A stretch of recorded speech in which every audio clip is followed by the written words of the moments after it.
Hey, this is Russ. Have you ever wondered how you can save some money on getting an e-bike? I'm going to tell you a couple ways you can do that real quickly, all right? First off, a lot of people have discount codes to give you if you're looking for a bike. For instance, if you're looking for a rad power bike, I have a discount code in the description of all of my e-bike videos, okay? It saves you $50.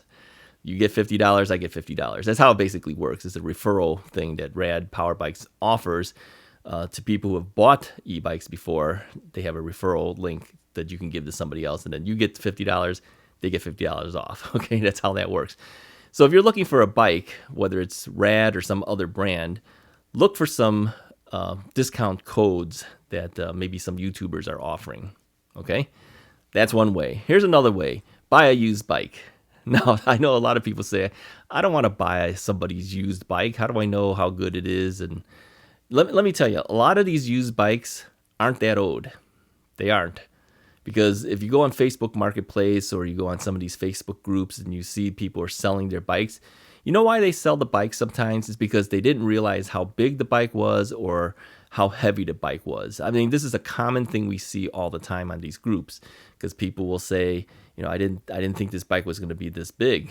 Okay, so I can't do it. I have to downsize to another bike. That's your time to get a discount on the bike. Okay. Now there is one drawback with this. You don't get the warranty anymore because the warranties are not transferable. But you know what? These warranties aren't that long anyways. They're only about a year. At least the Rad Power Bikes one is only a year. And so you got to make sure that your bike is working properly. All right. And if it is, you might save a couple $100. Yeah.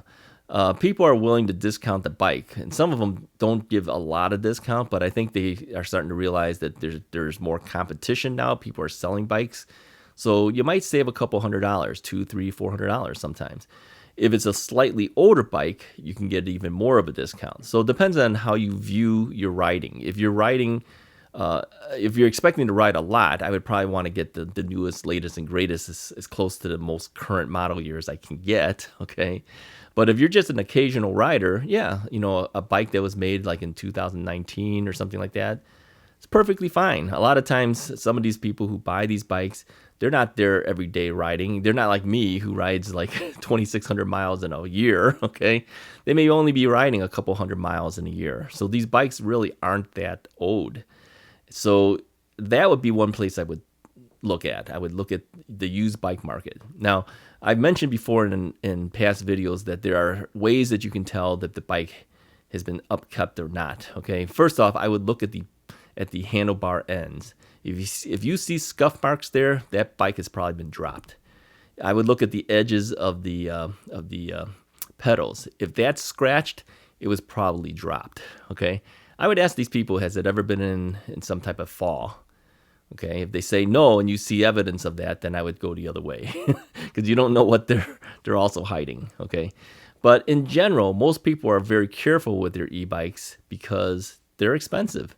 They're not going to ride them recklessly, but sometimes people do fall on the bikes, so you want to ask about things like that.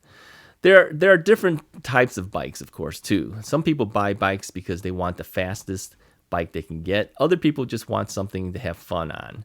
So take a look at the types of bikes, and then you can kind of get an idea whether the bike you're buying is probably one that has been slightly abused or one that's probably been taken care of pretty well. Okay, so between those two ways, I think that's probably the best ways to get some discounts on e-bikes and still be able to enjoy getting out there on the road with everybody else that owns e-bikes. If you like this video, go ahead and hit the like button, hit the subscribe button. I'll talk to you guys next time.